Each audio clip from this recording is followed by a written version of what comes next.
They say royal weddings are public spectacles, but the truth is that their most revealing moments never reach the crowds lining the streets.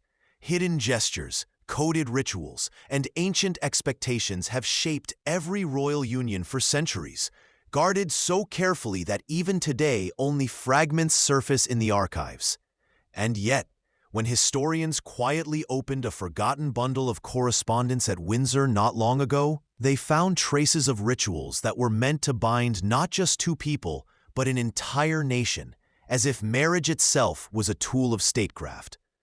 It is within these shadows, between celebration and secrecy, that the true history of royal weddings begins. In the winter of 1840, as Queen Victoria prepared to marry Prince Albert, London moved with the weight of ceremony.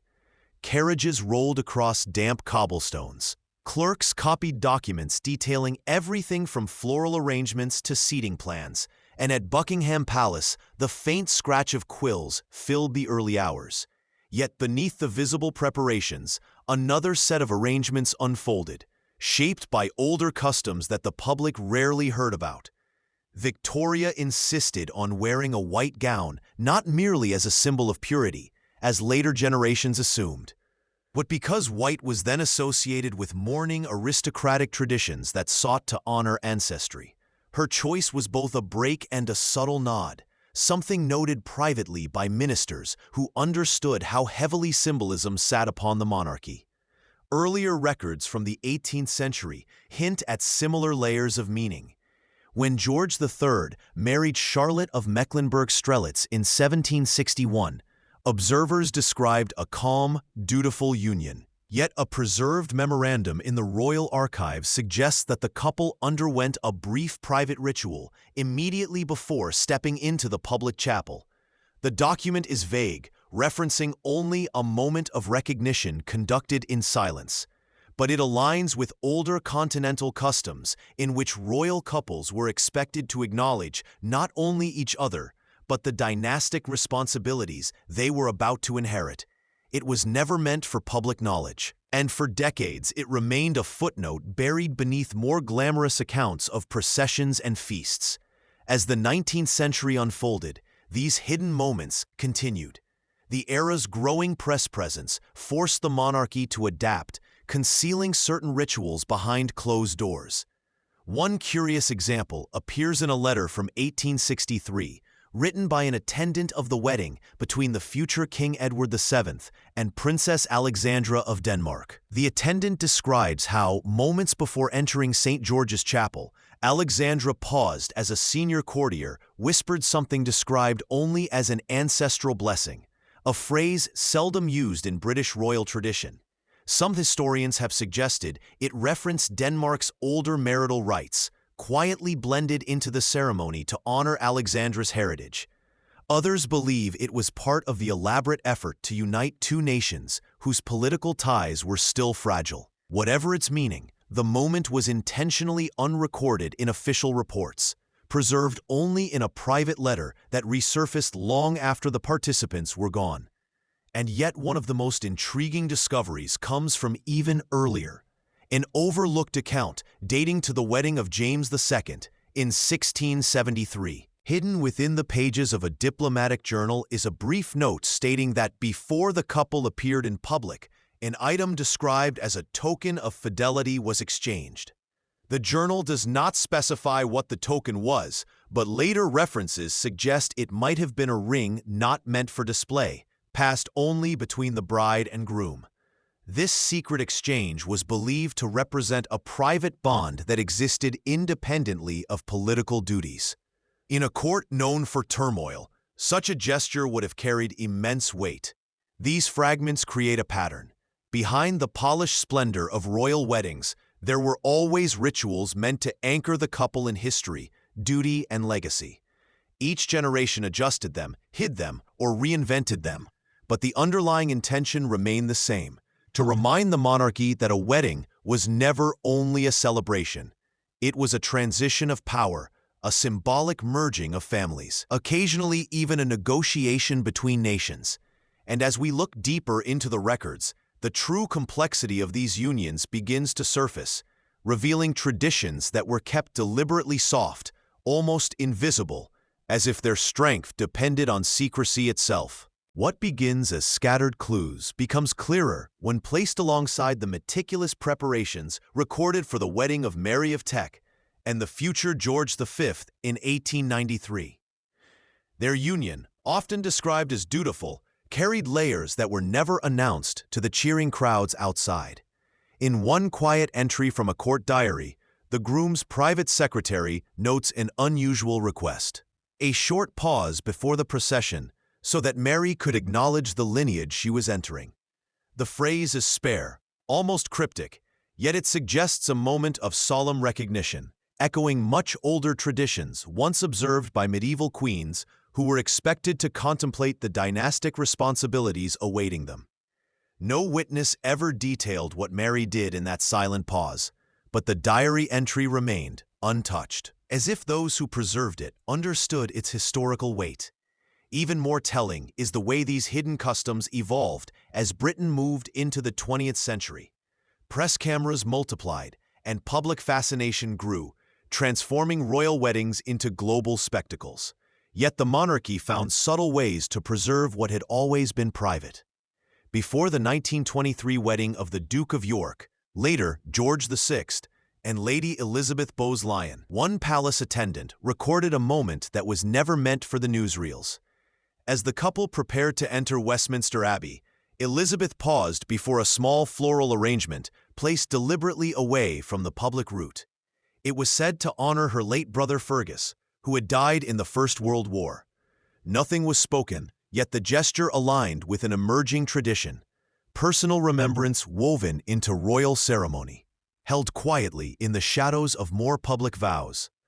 Another revealing example emerges from correspondence surrounding the wedding of Princess Elizabeth and Philip Mountbatten in 1947.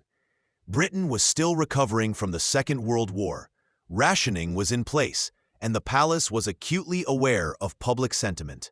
Yet in private letters, courtiers mentioned a centuries-old custom revived behind closed doors, a moment in which the couple exchanged not gifts but words of intention, brief and unwritten, meant only for themselves. The existence of this custom had been hinted at in the 17th century, but rarely documented afterward. Its quiet reappearance in 1947 suggests the monarchy was consciously threading its wartime resilience into an ancient symbolic framework. While the public saw grandeur, the couple carried a ritual that reached backward through time. Then there is the peculiar note found in an archive box labeled simply Ceremonial, 1950s. Inside, historians uncovered a draft plan for a wedding that never took place, belonging to Princess Margaret's early relationship with Group Captain Peter Townsend. The plan contained margins filled with speculative annotations, including references to an unrecorded consultation with a heraldic advisor about how a hypothetical union might be framed within centuries-old marital protocols. Though the marriage never occurred, the document revealed how deeply tradition governed even potential royal unions. It showed the weight of expectation pressing on a family whose every decision was linked to historical precedent. The annotations hinted at rituals that existed not just in practice, but in possibility, shaping decisions before they were ever made public. Historical accounts also reveal a recurring motif: the presence of a quiet witness, often a senior courtier or cleric, tasked with observing private rituals that could not be openly acknowledged. A 17th-century manuscript mentions such a witness at the wedding of Charles I and Henrietta Maria, describing him simply as the keeper of solemnities. By the 19th century, the title had vanished, yet letters suggest the role persisted informally. At Victoria's wedding, for example, a close attendant recorded being asked to ensure that a certain symbolic gesture was completed before the couple appeared in public, though he was instructed never to disclose details. These silent intermediaries acted as guardians of continuity, holding knowledge that rarely reached official records. Their presence forms a subtle thread through centuries of royal weddings, reminding us that behind every ceremony lay a choreography hidden from public view. As these fragments accumulate, a picture emerges of a monarchy that balanced spectacle with secrecy, using rituals to reinforce legitimacy while shielding their deepest meanings. Some moments were personal, others overtly political, but all were shaped by the belief that certain traditions could not withstand public exposure. The secrecy was not necessarily born of deception. Often it was meant to preserve the sanctity of a union placed under immense scrutiny. And so, as archives slowly open and lost letters reappear, each new discovery becomes part of the long, quiet conversation about the true nature of royal marriage in Britain, what it was meant to symbolize, and what it was designed to protect. By the late 20th century, the private machinery behind royal weddings had become more intricate than ever, even as the events themselves grew increasingly public. When Prince Charles married Lady Diana Spencer in 1981, the ceremony was watched by hundreds of millions, yet some of the most revealing details occurred far from the cameras. Among the papers preserved in the Lambeth Palace Library lies a small note written by a cleric involved in the preparations. He described a brief exchange between the couple before the official rehearsal, a moment intended to acknowledge the burden of history. No further explanation was given, but the phrasing suggests a continuation of those older, quieter traditions, rituals that asked each participant to confront the expectations placed upon them by centuries of monarchy. Even in a wedding celebrated as a fairy tale, the shadows of duty remained. As historians revisited these records decades later, another document drew attention: a diplomatic report referencing the presence of an observer from a Commonwealth nation who was invited to witness a private pre-ceremonial exchange. The report did not disclose what was observed, only that the ritual was intended to symbolically unite the Commonwealth under the new marriage. It is one of the clearest indications that royal weddings, even in modern times, served not only emotional narratives, but political ones, weaving quiet symbolism into the larger fabric of international relationships.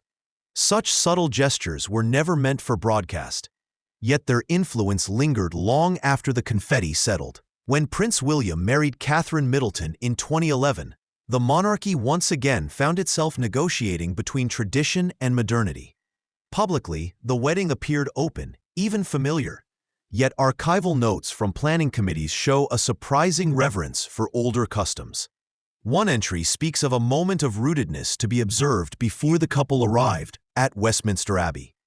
Though the record avoids specifics, historians have linked the phrasing to medieval rites in which future monarchs were expected to recognize their responsibility to the realm before stepping into public view. The exact gestures used that morning remain undisclosed, but their existence affirms that the thread connecting modern weddings to centuries-old practices has not frayed. There is also an intriguing memorandum written by a royal archivist several years after the event. In it, he describes sorting through materials related to multiple royal weddings and noticing how often private tokens appeared. Small symbolic objects exchanged away from the public eye. Some were documented only in passing, others mentioned in letters between attendants. The archivist concluded that these hidden exchanges formed a quiet language of continuity, a way for royal couples to affirm bonds that had little to do with spectacle. Although he did not list the objects themselves, his reflections suggest that the monarchy deliberately preserved a symbolic world that the public rarely glimpsed. The most thought-provoking discovery comes from a draft speech found among the papers of a senior courtier who served through the mid-20th century.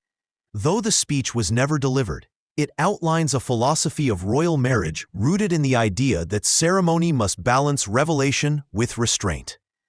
According to the draft, a royal wedding was meant to show the unity of the nation while protecting the couple from complete visibility.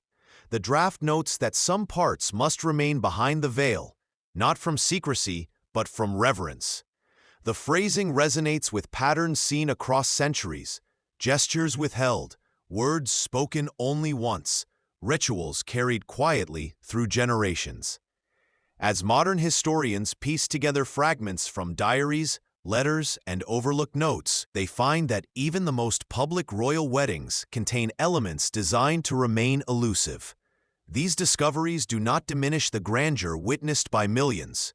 Rather, They reveal that the monarchy has always relied on layers, blending pageantry with intimate symbolism. The hidden rituals do not challenge the official ceremonies, they deepen them, suggesting that what the world sees is only the surface of a tradition shaped by time, memory, and the weight of expectation. The more these fragments come to light, the more evident it becomes that each royal wedding carries two stories: the one celebrated in broadcasts and headlines, and the quieter one held together by centuries of ritual, preserved with remarkable consistency. As the threads of these hidden customs weave through the centuries, a pattern emerges that is less about secrecy and more about continuity. Royal weddings, despite their glittering appearance, were shaped by rituals meant to stabilize the monarchy across turbulent eras. Some were simple gestures, carried out in dim corridors before the ceremony. Others were symbolic exchanges witnessed by only a handful of attendants. Yet all of them served the same purpose: to anchor a moment of profound transition in something older and more enduring than the individuals involved. Even today, when cameras capture every angle and millions follow each detail in real time, these quieter elements persist in ways that rarely reach the public record. One historian described this phenomenon as the architecture of silent tradition, a structure built not of stone or ceremony, but of small acts repeated across generations. Its presence is felt in the way brides pause before entering ancient chapels, or in the whispered blessings offered by clergy who serve as guardians of rituals older than the buildings themselves. It appears in the preserved draft notes of planners who carefully ensure that every modern wedding carries at least one gesture that echoes a centuries-old custom. Although these details rarely surface in official accounts, they create a continuity that links monarchs separated by hundreds of years. A wedding in 2024 carries the faint shadow of a gesture performed in 1673, and both are held together by the belief that monarchy is, at its core, an unbroken chain. Yet the most compelling aspect of this hidden world is not the rituals themselves, but what they reveal about the monarchy. In every era, royal marriages had implications far beyond the personal. They signaled alliances, calmed political tensions, or marked new chapters in national life. The private gestures that accompanied them, tokens, acknowledgements, silent pauses, served as solemn reminders that a royal wedding was not simply a celebration. It was a threshold, a moment when individuals stepped into roles that carried the weight of history, and the rituals shielded them, offering a sense of grounding in the face of immense public expectation. A revealing example lies in a recently analyzed set of private letters from an attendant at the wedding of a mid-century royal. The letters describe a final quiet moment before the couple walked into the ceremony, during which they were reminded not of their duties, but of their humanity. The attendant wrote that the ritual existed to ensure the couple entered the chapel with clarity, not performance. It is a rare acknowledgement that beneath the layers of symbolism, the most enduring traditions were designed not to constrain the couple, but to strengthen them. This small insight reframes centuries of hidden practice, showing that the monarchy's private rituals were often tender rather than rigid, human rather than theatrical. As the last traces of these customs continue to surface, scrawled in margins, tucked into diaries, or hinted at in official correspondence, they reshape the way we understand royal weddings. They reveal ceremonies that were never purely public or private, but a careful blend of both. They remind us that every union carried stories that unfolded beyond the crowds, in moments preserved only by those who witnessed them. And they suggest that future historians will continue to find new fragments, new clues, new perspectives on events once thought entirely familiar. In the end, the splendor of a royal wedding lies not just in its grandeur, but in these quiet, enduring rituals that bridge centuries of British history. They form an invisible thread running from medieval chapels to modern cathedrals, from handwritten vows to global broadcasts.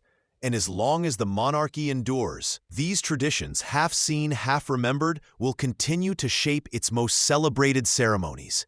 If you enjoyed journeying through these hidden layers of British royal history, you are welcome to stay with this channel. Subscribing allows you to follow future investigations into the stories that shaped Old Britain, many of which remain tucked inside archives, awaiting their moment in the light. And if any detail in this episode resonated with you, feel free to share your thoughts in the comments. Your reflections help keep these histories alive for others who seek them.